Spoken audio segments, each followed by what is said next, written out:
Welcome to Season 6, Episode 9 of the Heart of Bastrop Talk Show. I'm TJ Finn with the Heart of Texas Chamber of Commerce. And I'm Connie Schrader, Mayor of the City of Bastrop. Well, I'm excited. I know it's going to be so fun. We're gonna meet Sammy Sadler, country music artist, and we're going to meet Brandon Bedroll. And most people think about the pecan farms when they think about Bedrolls, but there is a whole lot more going on. And Brandon and his company, I am so excited to share with everyone. Me too. Let's take a look. We're here with Brandon Bedroll with Bedroll Sawmill, and I've known Brandon for a long time, and I'm so excited that we get to talk with you about your business. When did you guys start your business? My wife and I started in 2009. And where are you located? We are halfway between Rockney and Cedar Creek on FM 535, right at the intersection of High Grove Road. So tell us about your customers and the kind of work that you do. So we specialize in getting material that comes from about a 100-mile radius of Bastrop. So we go to like Waco, San Antonio, Kerrville, Fredericksburg, kind of to the west, around Weimar, maybe Houston, and find salvage logs and saw them up into big live edge slabs and dry the material, flatten it, and sell it to furniture makers, architects, designers, builders, and homeowners. So tell me the biggest log you've ever handled. We had one 2 years ago that came out of Brenham. It weighed 30,380 pounds. It was wow. It was 20 feet long, and in spots it was 8 feet wide. We had to pick it up with an oil-filled winch truck and put it on an 18-wheeler to bring it to our shop. So that's incredible. That's the biggest one we've handled so far. I tell you, Connie, I got to go out this last fall with Liam's school with Sewing Excellence, and I was so impressed. We had so much fun. And the kids, there's just so much to see. You wouldn't think a sawmill had so much to see. There's a lot to it, and there's a lot of science involved in it as well. Absolutely. It was great for the kids. Yeah. Do you have a lot of schools that come out and do the school trips? We do. We work with several in Austin, and then overall we do about a dozen tours a year.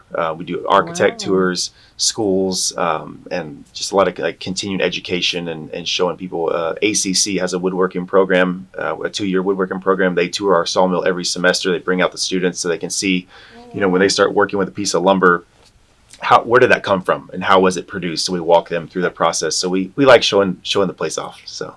Well, it was pretty neat. I tell you, there were some beautiful cuts of wood out there. Well, and Brandon, I think you, in your furniture making days, won some awards, didn't you? We did. We used to display at the Texas Furniture Maker Show in Kerrville. And that's before, when the business was smaller, I had more time to do it. I really enjoyed it. And so it's a lot of fun building furniture. And now you have somebody on site that people can talk to about building furniture as well. We do, yes. There's a young girl that works in our shop. She was an engineer at Rice and transferred over into woodworking and builds amazing stuff. Very, very detailed. All the little details and sanding are perfect. So, yeah. So when you got that log out of Brenham, from you picking it up and starting to slab it, at what point is it ready for somebody to make furniture with it? How long does it take? About 4 years. Wow, that takes a long time. You don't ever think about that when you're buying your tables and things, about what goes into that. We cut that one exceptionally thick because it was so wide. So we cut it 4 inches thick. So it was sawn 2 years ago, and it'll air dry another year, and it'll be about a year in a kiln. So it's a long process. It's not a get rich quick scheme for sure. And you've got to keep track of all of those, right? I think you keep track of how the slabs and what was together, so they can make like a mirror image. You've seen tables that are mirror. Wow, that doesn't just accidentally happen. It takes a lot of work. So we actually spray paint the ends of the logs with certain colors, and we can match it all back together. And label it all. So it's quite a process and takes a lot of tracking, but it allows you the final product to be much better in the end. So are you hiring employees these days? We are. We are always looking for people that are mechanical, they can fix things, they can look at problems, they can design stuff, they can operate machinery. College education is not required. It's just people that can work with their hands, because that's our trade. That's what we do. We're solving a problem. So the way we look at it, somebody wants a table and there's a standing tree somewhere. That's the problem. And you have to figure out how to fell the tree, get it on the ground, get it on a trailer, get it to the sawmill, how to unload it, how to saw it, how to stack it, how to dry it. So we're always looking for problem solvers and people that can work with their hands and mechanic on things. So. And we have some talented people here in Bastrop, so y'all better be listening to this. That's great. And so we actually got to see that, how they labeled them with the different colors. And so when you do these tours, boy, people really get to learn a lot about the entire process. Yeah. We're pretty unique because we take it from a log all the way sometimes to the finished piece. We don't build a lot of furniture. It's only about 10% of our business, but we can literally take a standing tree all the way to a table and control every process. So when you control all the processes, you learn a lot about how to do it, and there's a lot of information there that's needed to do it.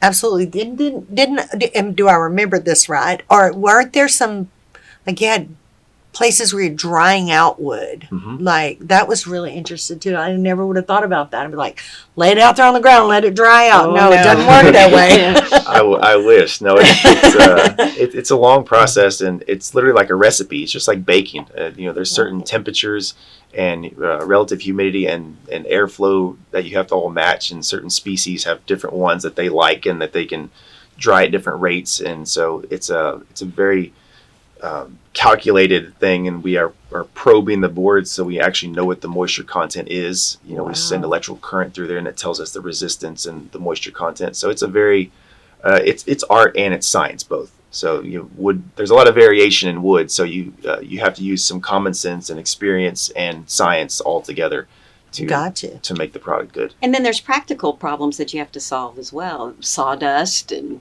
keeping the ventilation and all those types of things. Mm-hmm. It sounds like if anybody's interested in working with their hands, they need to come visit with you. Yeah, absolutely. Sure. So how do we find out about you on the web? You have a website? We have a website. It's just www.bedrollsawmill.com, and we're on Instagram. We're on Facebook. So wonderful. Yeah. Excellent. Well, we sure appreciate you being in Bastrop County.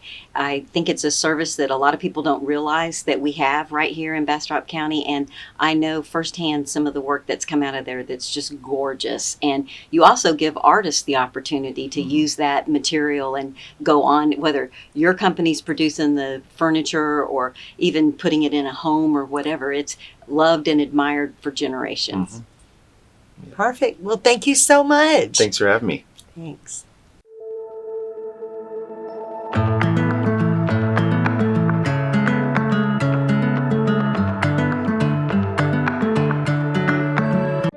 At Genesis Laser Aesthetics here in Bastrop, Texas, we offer the most advanced technology in facial rejuvenation and body contouring.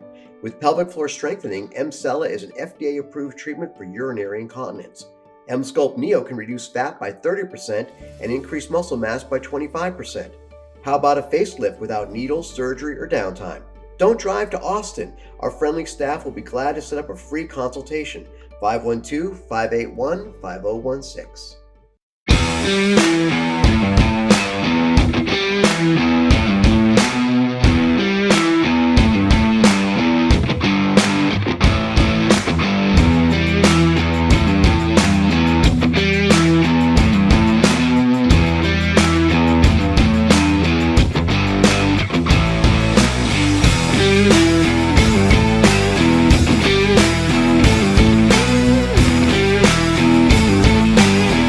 We're here with Sammy Sadler, and we are so excited that you're here with us today. Well, it's good to see you guys. Thank you for having me.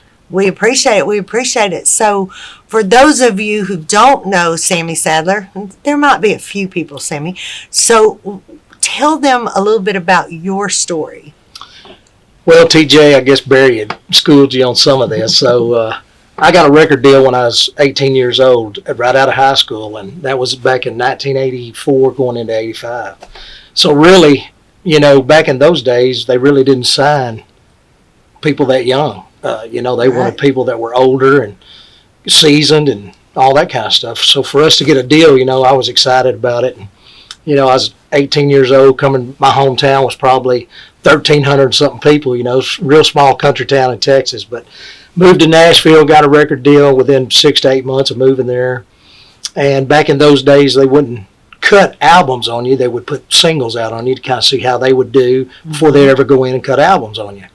So by the time 18 to 21 years old, I'd had 6 nationally charted records, and my fastest rising single was the old Aaron Neville song, Tell It Like It Is.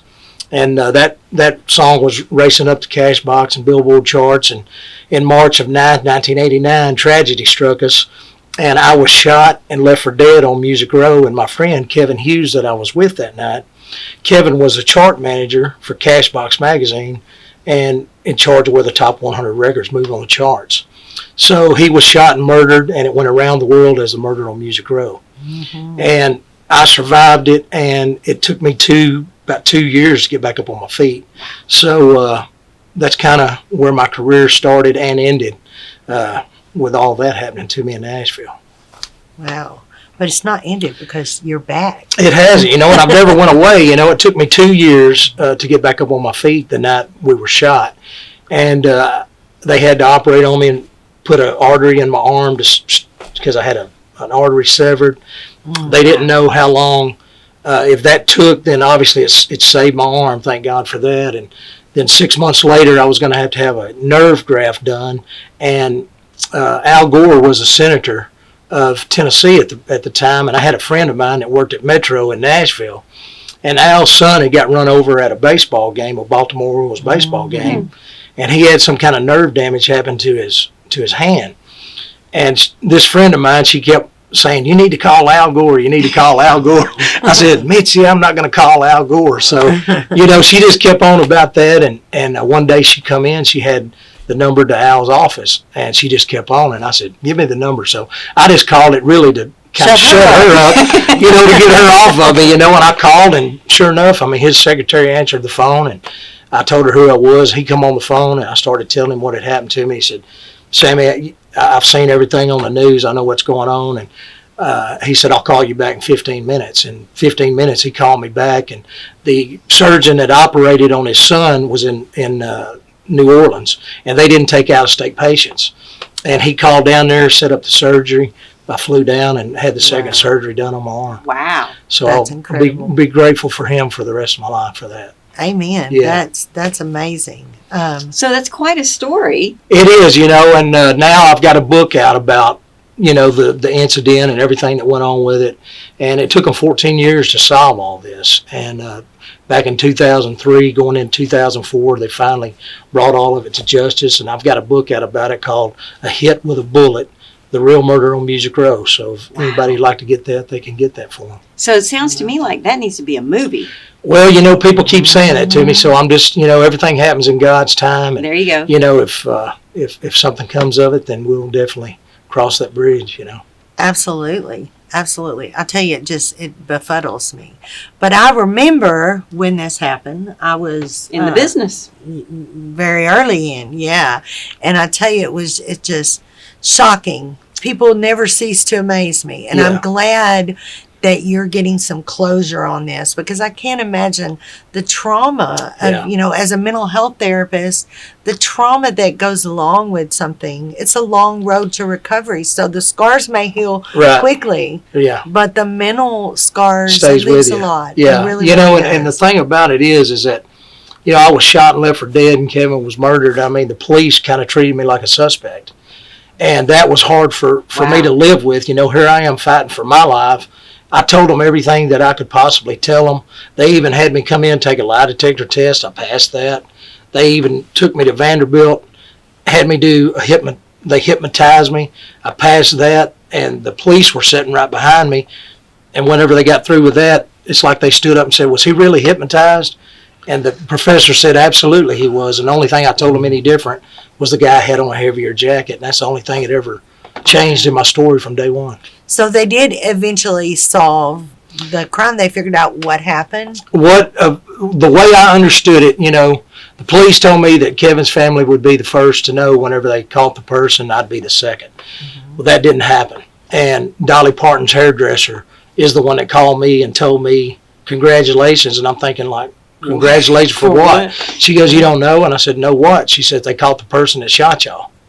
And so that's how I found out. And Never so, underestimate what hairdressers That's do. right. Yeah. The power of a and hairdresser. Cheryl is still Dolly's hairdresser today. That's awesome. So I thank her for her friendship all these years, but they finally put it together and convicted the guy in the end of 2003. Wow. And the way that I understand that they put it all together was they took some forensic scientists down to where this guy had bought the gun off of somebody. And they went out in the backyard of the guy's house where he test fired the gun. And they went out there and took bullets out of the ground and out of trees. And one of those bullets matched the one in Kevin. And that's how they got it. Wow. And I'll tell you what, forensic science certainly changed since 1989. Yeah. So, the Yeah. further along you get, they're going back now and solving so many unsolved murders Yeah. just from, the advances in DNA. Absolutely. So It's come a long thank way. God. Well, and you're singing again. Yes, well, I've never stopped. That's the thing. I've never stopped singing, and we've never went away. I've been out on the road. I did a tour with Doug Stone back in 2012, and then 2014 and 15, myself and Ken Mellons and Jeff Carson toured together, and then COVID hit, Right. and that kind of just shut everything down for everybody Right. in the music industry. So I haven't been back out on the road since COVID, but I'm gearing up to come back out this summer. We're putting a brand new band together. Yeah. Got a new single, a new video out called Everything's Gonna Be All Right, and that's my new record right now. And so we're gearing up to come back out and hopefully bring a good country music show to people. I love it. We're going to show that video in its Yes. entirety at the end of this episode, so you don't want to miss that. Well, you are certainly the poster child of Everything's Going to Be All Right. Amen. Man, that's a great song. And when I heard that song, I just said, man, I got to That's hold me. on to this. Yeah. And it ends up being a Steve Wariner and Bill LaBonte song. So Steve has come in and sang with me on some of my other albums. So great. I'm proud of this record.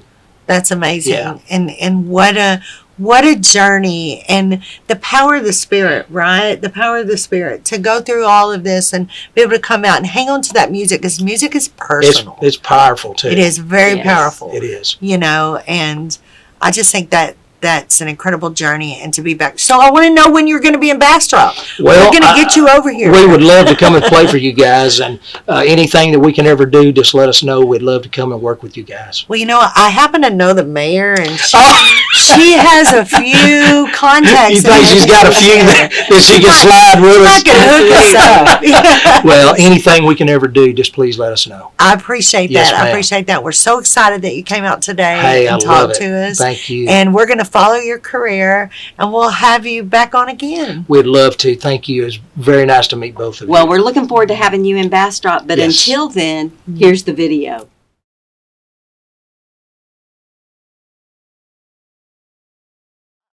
Thanks, Sharon. And that's your weather update. In other news, the cattle market is at an all-time low. Sure hate to hear that for all of our local farmers.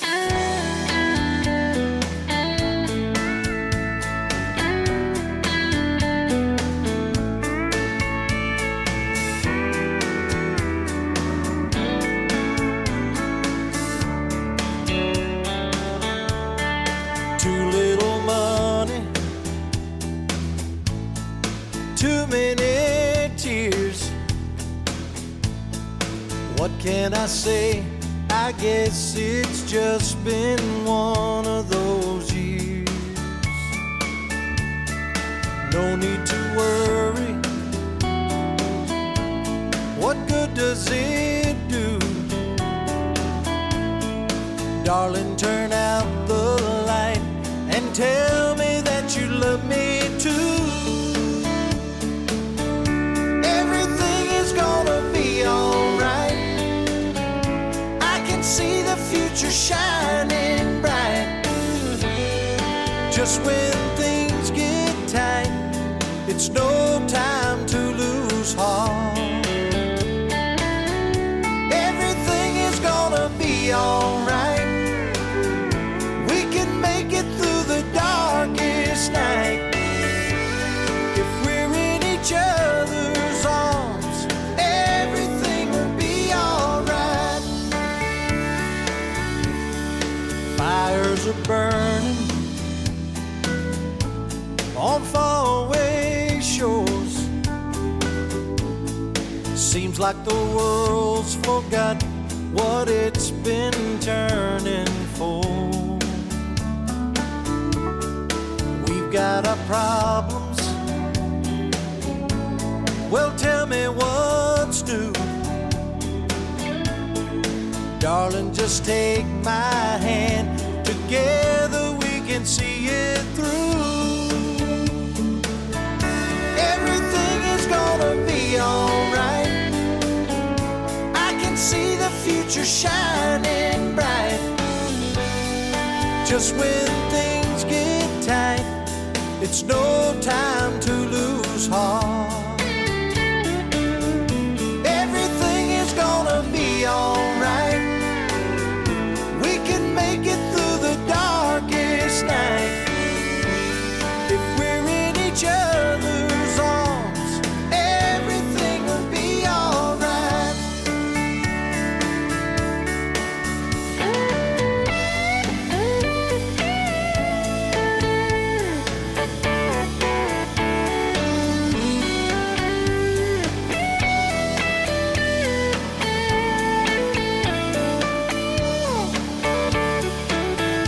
Everything is gonna be alright. I can see the future shining bright.